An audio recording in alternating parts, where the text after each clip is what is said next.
XCOM 2 is the sequel to 2012's XCOM Enemy Unknown. XCOM 2 takes place 20 years after the Earth has been conquered by the aliens from the first game, now known as the Advent. The player takes the role of the recently liberated commander and must use a guerrilla force to help take back the planet. XCOM 2 features turn-based strategy, base management, and permadeath. XCOM 2 builds off of the base gameplay of its predecessor by adding new features, mission types, and gameplay mechanics. The player takes a squad of soldiers to a map to defeat the local alien population and/or complete objectives. When the mission is over, you return to your base to research new technology, build gear, and dissect dead enemies.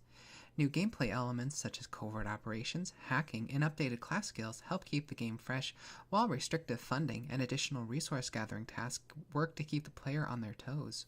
The biggest issue for me was the amount of multitasking required. Very early on, I was inundated with tasks for managing my base, contacting local resistance, and procuring resources, all while a timer was ticking away with the promise of something very bad if I didn't start paying attention to it. I ended up ignoring all supply drops completely because the constant reminder of other tasks made searching a frustrating chore. Firaxis has once again managed to distill the proper gameplay balance of difficult but entertaining to create the desire to complete one more turn. My first sit-down was 5 hours long, and I would have continued if I didn't have to leave for work. XCOM 2 passes the 1 hour rule with flying colors.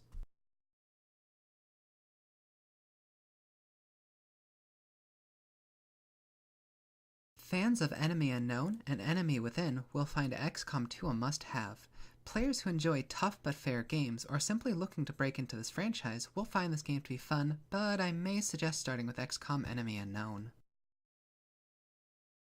The interface badly needs a facelift. Part of the reason I stopped looking for supply drops was because every few seconds I would be interrupted with a prompt that would require me to stop searching, open a menu, confirm a project's completion, start a new project, and then click 2 or 3 more times to get back to the search. That amount of effort for such a simple task is unacceptable.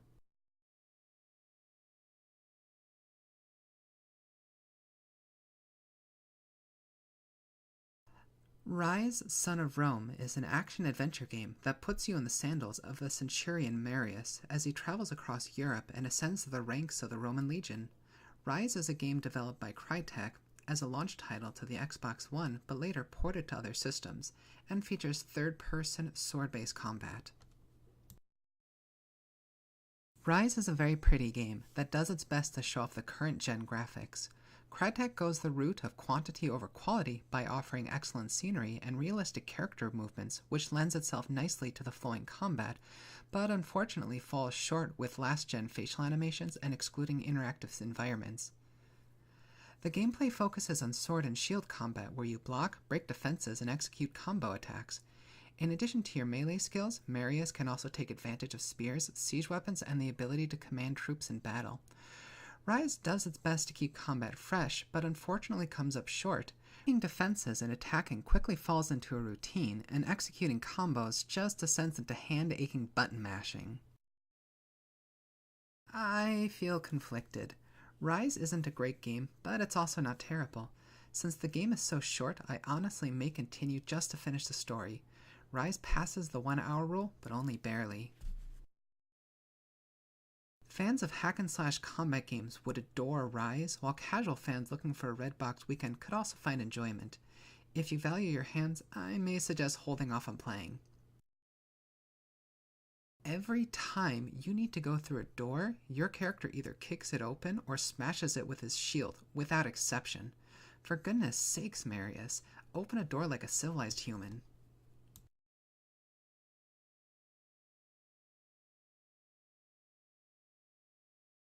SteamWorld Heist is the follow-up game to 2013's SteamWorld Dig. Taking place in the same world of steam-powered robots, you take the role of Captain Piper as she leads her crew of space pirates to stop the evil scrappers, hold off Imperial Royalists, and, most importantly, get paid. SteamWorld Heist is a 2D tactical shooter that features squad management, procedurally generated levels, and turn-based combat. SteamWorld Heist takes a notable shift from Dig's action platforming gameplay into turn-based strategy, but keeps the same aesthetics and humor. All of the characters speak in Banjo-Kazooie-like sound effects and are animated with multiple colored cells that bob in place, giving the game a very distinct and timeless feel. Combat is a bit like Worms. You move to a spot, aim your weapon, and you try to hit your target. Aiming is all manual, and with the exception of a handful of guns, there is no targeting line.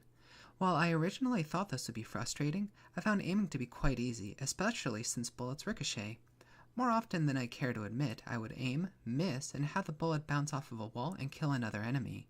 Each character has a limited inventory space where they can equip additional items like heavier armor, explosives, or medkits that can give an extra edge to combat, although I found medkits to be the most useful of all. Highs can be a bit frustrating, as enemies will sometimes beeline for specific targets, and with no Overwatch ability, you have to stand by helplessly as a walking tank rips your sniper in two after they run past your brawler without so much as a token swing. Despite the wonky enemy AI, limited inventory options, and use of procedurally generated levels, I found SteamWorld Heist to be a pleasing experience. While it may get pushed behind a few games in my backlog, I'd say Heist succeeds at the 1 hour rule. If you like Firefly, Steampunk, and XCOM, then you'll feel right at home with SteamWorld Heist. If you're looking for something that requires more strategy, you may want to pass. I would have loved more base management options with your spaceship. I also don't get this game's obsession with hats.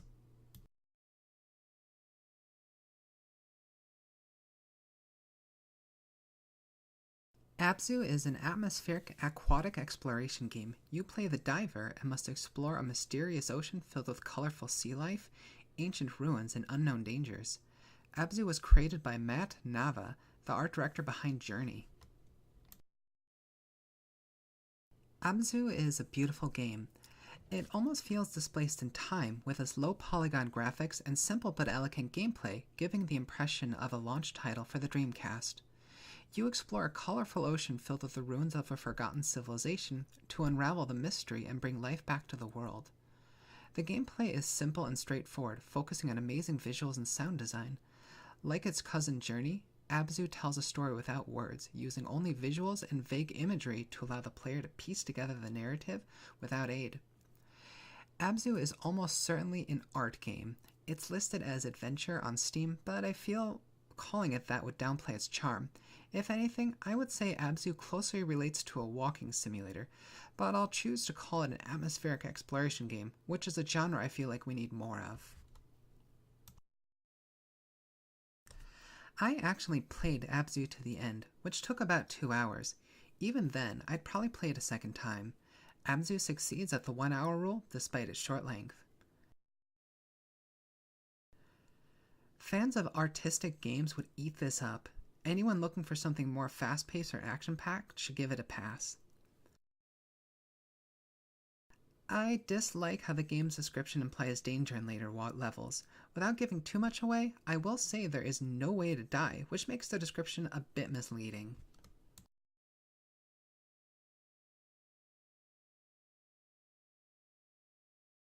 Okhlos is a retro pixel strategy game that places you in the role of a Greek philosopher. You're tasked with raising an unruly mob along with recruiting various mythological figures to take down the Greek gods and their monstrous servants. Okhlos features frantic strategy, procedurally generated levels, and permadeath.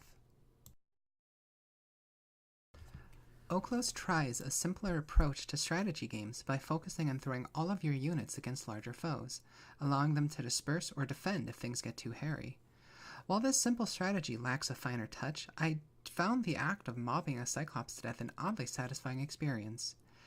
There are different units that you can pick from that do anything from increase attack or defense or allow you to carry items. In addition, the mythological figures you recruit grant you additional special abilities. The retro graphics are a nice touch and really adds to the humor factor. Where this game begins to lose me was with the boss battles. Okhlos emphasizes large mobs to defeat enemies, but bosses have special attacks that cause your mobs to disperse, including your special units that add extra abilities. With no viable option to dodge and little opportunity to regain lost units, your only real option is to mash the attack button as quickly as possible before all of your followers run away. What completely killed the fun factor was permadeath. I died 45 minutes into the game, and I didn't spend that playthrough exploring levels, so I had a lot of backtracking. Since the bonuses you get when you start over are almost useless, I feel Oklos has no reason for permadeath, which ends up just killing any enjoyment I had. As mentioned, I died 45 minutes in and had to start from the beginning. Since I was under the minimum, I gave Oklos another go in hopes of kindling any further desire. Sadly, none came. 1 hour is all the investment I'm willing to give. Oklos fails the 1 hour rule. People who enjoy strategy games should stay far away from Oklos, but if you like a bit of senseless mayhem, you could find an afternoon or two of enjoyment. This game seriously is gonna give players the opportunity to tear Dionysus apart with an angry mob and not point out the poetic irony? For shame.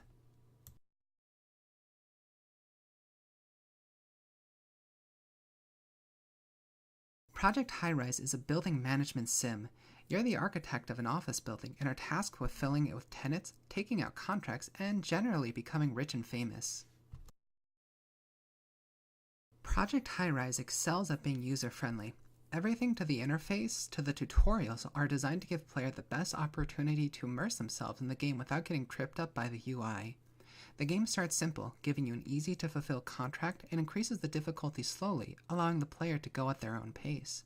The graphics are adorable, with hand-drawn aesthetics giving the impression that Project High-Rise was just another page in an educational kids book. You will screw up, but you'll never feel punished, as restarting is quick and easy, letting you get back to the fun as quickly as possible.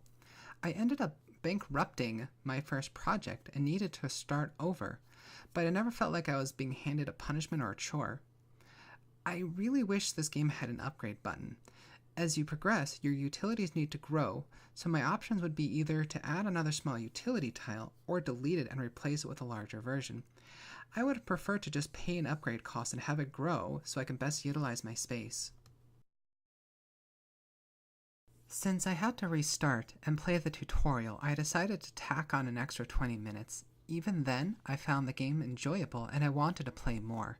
Project High-Rise passes the 1 hour rule, even with a handicap. Building management fans would like this. If you're new to the genre and want something easy to pick up, I'd say this game would fit the role well. Tenants need a grace period after they move in before they can feel unhappy. You just opened up, yuppie coffee shop. Don't expect business to be booming on your first day.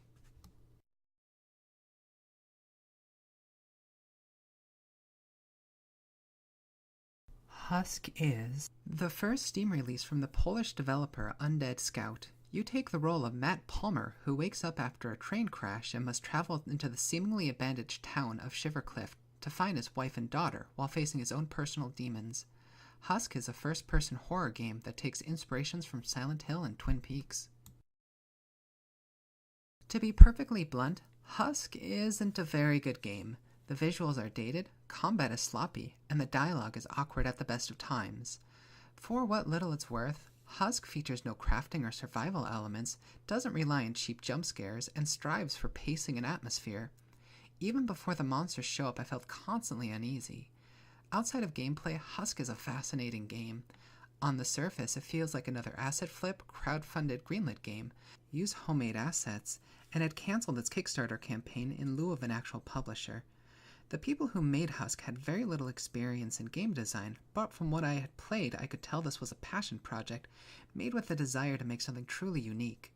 Even if it doesn't succeed, I still get the sense that the developers had truly tried. Despite my fascination with this game and its developers, I didn't feel inclined to continue. Husk just didn't measure up to the 1 hour rule. Horror game fans who enjoy a story may find some enjoyment in this game. For everyone else, give it a pass. The dialogue is silly. I can't stress this enough. Taking into account the Polish to English translation, Matt sounds like he's trying to compose a novel while he talks.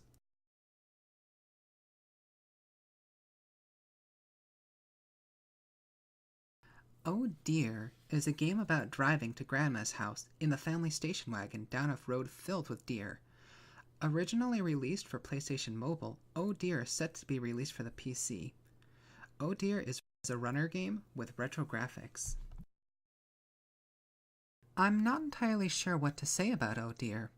The only objective is to get to Grandma's house, and there isn't a story. The game doesn't tell you to hit the deer or not hit the deer, just gives you a total of how many you hit or missed. The graphics are something between a Super Nintendo and N64, with nothing really of note to make them stand out. The gameplay is simple. You can accelerate, brake, and turn right or left, and you have to either avoid or hit as many deer as possible. Oh Dear feels like a PC port of an iPhone game, and I had to check several places just to confirm it wasn't. In the end, Oh Dear is just unsubstantial. There is nothing wrong with it, but I can't find anything worth mentioning either. Truth time, I only played it for about 15 minutes. Since there are two modes, drive till you win or drive till you die, I didn't see the point in stretching my playtime any further when I had seen everything there needed to be seen. After my dying at least 3 times, I decided I had enough. Even though Oh Dear doesn't meet the 1 hour rule, I'd still call it a failure.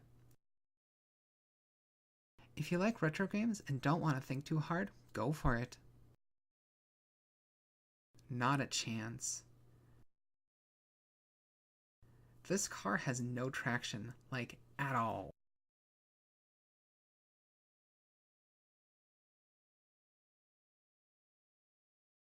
Hollow Knight is a hand-drawn, dark, atmospheric Metroidvania game. You take the role of the mysterious Hollow Knight as you traverse the caves of a forgotten kingdom in an insectoid world full of eerie monsters and unique characters. Hollow Knight is an exploration-focused platformer with hidden secrets and countless dangers. Hollow Knight really nails atmosphere. The landscape is dark and foreboding, and the structures you come across are chitinous and alien. The bleak backgrounds also help sprites stand out. Characters and monsters are colorful and distinct, and your character's bright white with a faint glow, which creates a stark contrast to keep them the focus on screen. Combat is fluid and easy to learn. Hollow Knight's base gameplay is a traditional sword attack with a fair range and an oddly precise hitbox.